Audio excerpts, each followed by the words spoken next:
lot of you have asked me what advice would I give to my younger self.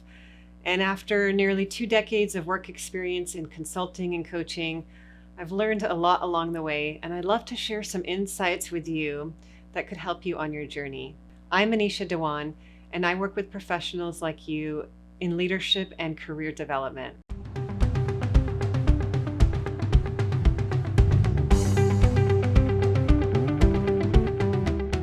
So what advice would I give myself, my younger self, if I could go back? The first is to trust my intuition. There were so many times where I had intuitive hits that I questioned or ignored, only to find out that those things came to fruition. So the more that I connected with my intuition and I spent that time to meditate, to reflect at the end of the day, the more I was able to really tune into others actually and connect with the energy.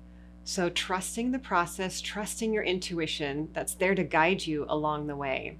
Don't be afraid to listen to that voice. It could be trying to protect you from harm, or it could be trying to push you in a different direction.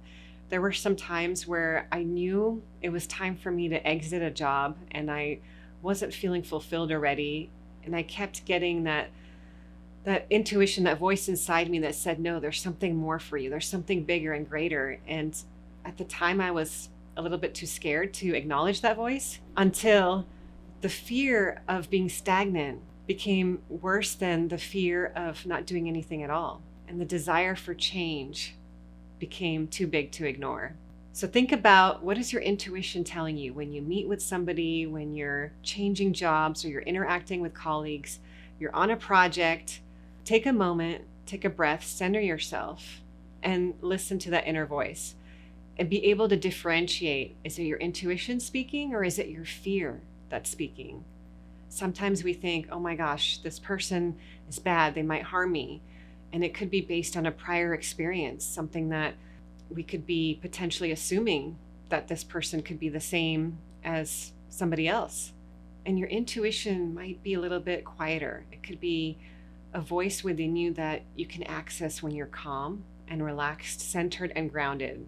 So the ability to trust yourself and your intuition is really important. Your intuition will be your compass and your guide throughout life. It will help you whenever you're in crisis or challenging situations, how to react. But if you're in a state of stress or panic, sometimes that intuition can be silenced. So for me, it was about getting centered, meditating, and really connecting with my intuition. And the more I started to do that, the better decisions I made and the more I trusted myself. The second piece of advice I would give to my younger self is to see the bigger picture. Nothing is set in stone. Things are constantly changing. There were times when I felt really stuck in a situation and I'm like, this is never going to change. This is my life. I guess I have to sit back and accept it. And nothing could be further from the truth. It was when I was able to summon that courage within me and really think about, you know what, it doesn't have to be this way. And I have the power to change my circumstances as much as I can, whatever I could control, my own thoughts, my own reactions and emotions and feelings. I should begin to take power of that and really start to feel like I'm in the driver's seat. So look at the bigger picture. If you're in one job today, that doesn't mean you'll be in the same position even a year from now, 10 years from now. If you have friends and relationships or you're living in a certain city, you can move at any time.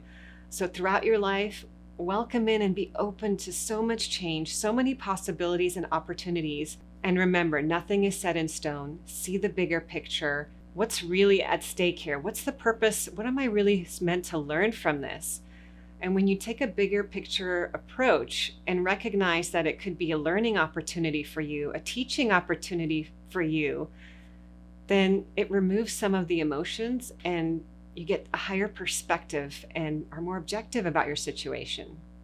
The third thing I would tell my younger self is to release and let go of what doesn't serve. There were many times where I wanted to hold on to a friendship, a job, a situation, an idea, a thought, a belief that wasn't serving me anymore. And the more tightly I held on to it, the more I felt a prisoner to it. So if I just released and let it go, it felt very freeing and liberating and made room in my life for more experiences, more positive energy to come my way. Don't be afraid to let go and release. If it's meant to be, it'll come back to you. And if not, you just open up your energetic space to invite other experiences and opportunities. Whatever's holding you back, let it go. Breathe it out and release. The fourth piece of advice I would tell myself, and I still have to tell myself today and every day, is to believe in yourself. No matter what anybody else tells you, no matter how many times you've been put down in the past, whatever your experiences were before, you have the opportunity to create something new in any given moment. And if you're not getting that platform or that opportunity where you are, go out and create it for yourself. And believe in your unlimited potential. We're only just scratching the surface of who we are. And just because you are defined in a certain role, if you're a parent or if you're working or whatever it is that you're doing, it doesn't have to be forever. It's not only who you are. It doesn't just create your whole identity. So if you want to try something new, you want to go out there on a limb, take a risk, believe in yourself. Give yourself that cushion to fail and reframe failure altogether as a learning opportunity, as an opportunity to say that you've tried it, you've explored. And again, believe in yourself. If you fall 10 times, believe in yourself. If you fail and fail again, believe in yourself. No matter what, you have more than what it takes. You're stronger than you know, and you've got this.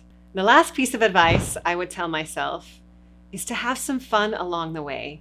Life can get really serious. There's ups and downs. There's sickness, there's death, there's divorce, there's job loss. There's so much change all around us. But if you can, again, have a sense of humor where you can and enjoy those moments, connect with others, build those relationships, have support along the way, really start to enjoy life. Life is meant to be enjoyed. It's not just about the hardships, the trials, and the tribulations. It's also about those moments that make us shine, that make us connect, that make us care, that make us who we are. So while you're working really hard and you're doing everything that you can, have some fun along the way. Enjoy these moments and enjoy them with others. These are just a few tidbits that I want to share with you today. What I would tell my younger self. Let me know, comment below. What would you tell your younger self? What other piece of advice would you add to this list? I look forward to hearing from you, and I'll see you again soon.